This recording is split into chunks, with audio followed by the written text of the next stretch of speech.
Fleet Commander Zixol of the Arcturian hegemony had earned his rank through caution and cunning. 300 cycles of military service had taught him that survival often depended on patience and restraint. So when his scout ships detected an unknown vessel drifting at the edge of the Procyon system, his orders were precise. Maintain distance. Passive sensors only. No active scans. His second-in-command, Sub-Commander Vex, tilted her head questioningly. But Commander, our scanners could easily… No? Zixol's voice was firm. The vessel bears markings consistent with human military design. We observe only. Around the bridge of the Silent Hunter, officers exchanged confused glances. The humans were newcomers to interstellar travel, barely a century into their expansion. Their technology was considered crude, their military doctrine unsophisticated. Most spacefaring species viewed them as a curiosity at best. Commander, Vex persisted, our intelligence suggests human vessels pose minimal threat to our cruisers. Their weapons systems are generations behind our shielding technology. Zixol's four eyes narrowed. You've studied history records, yes? Tell me about the Krell. Vex hesitated. The Krell were a highly advanced civilization that went extinct approximately 70 years ago. Their disappearance remains largely unexplained.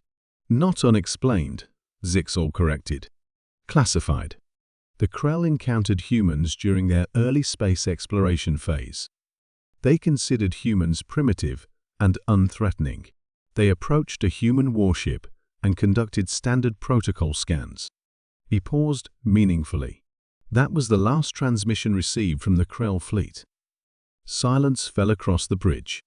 But that's impossible, Vex finally said. The Krell had antimatter weaponry and quantum shielding. Zixol gestured toward the view screen, where the human vessel drifted.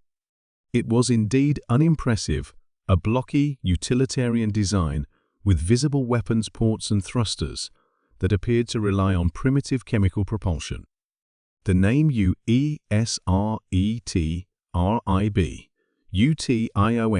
was emblazoned across its hull in stark white lettering. The Daxnar made the same assessment 8 cycles ago, Zixol continued. They detected a damaged human vessel and moved to capture it for study. They activated their scans at close range to assess the damage. And 3 Daxnar warships simply ceased to exist. No debris. No radiation signature. Just gone. The bridge crew shifted uncomfortably. The Tellarites tried next, Zixol said, his voice lowering. They believed their superior technology would protect them. They deployed a standard identification scan from what they considered a safe distance. Vex swallowed. What happened? Their ships remained intact. But every system connected to their scanner array suddenly began transmitting in human language.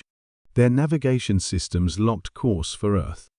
Their weapons systems targeted their own engines. And their communication arrays broadcasted their complete tactical specifications on all frequencies. He turned all 4 eyes to the view screen. The humans didn't even bother destroying them. They simply followed the compromised ships back to the Tellarite homeworld and demanded unconditional surrender. The Tellarite Confederation, once spanning 12 star systems, now exists as a protected territory of the Human Alliance. Across the bridge, officers discreetly deactivated personal scanning devices they had been preparing. But how? Vex whispered. Such technology would require. We don't know, Zixol admitted. Some theorize that human technology doesn't follow the expected development path. While most species develop energy weapons, then faster than light travel, then defensive systems, the humans apparently focused almost exclusively on information warfare and counter-intrusion systems before they even left their planet. He gestured to the seemingly primitive ship. That vessel's hull is likely hiding thousands of dormant systems specifically designed to trace, counter, and retaliate against any scanning attempt. The moment our active sensors touch it, those systems awaken. But passive observation is safe, an officer asked nervously. Thus far, Zixal confirmed. The humans either cannot detect passive observation or consider it non-threatening.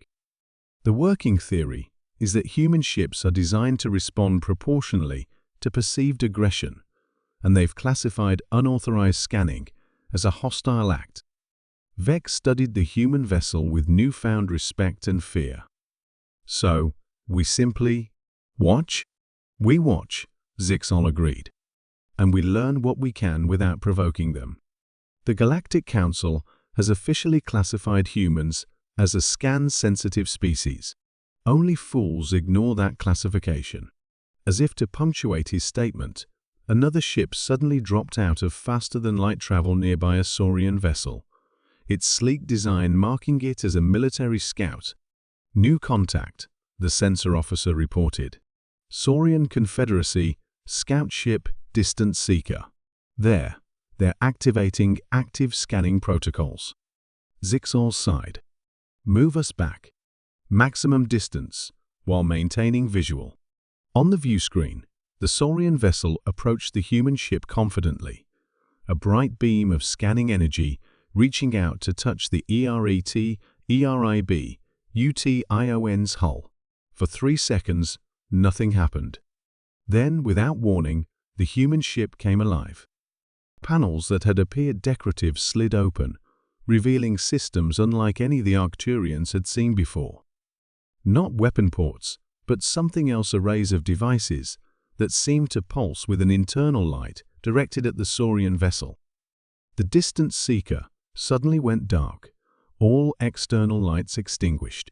Then, bizarrely, it began to power up again, but in an organized sequence, as if some external force was methodically testing each system. Its communication array activated, broadcasting on all frequencies.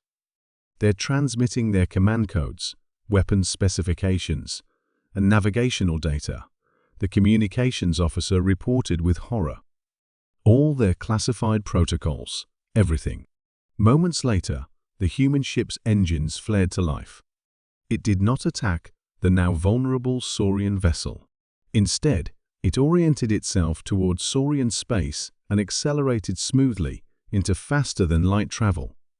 They're heading directly to the Saurian homeworld, Vex realized, with everything they need to bypass planetary defenses. Zixal nodded grimly. By tomorrow, the Saurian Confederacy will likely become another protected territory of the human alliance. He turned to face his crew, his expression severe. This is why we do not scan human ships. This is why we maintain distance. This is why smart aliens stay silent.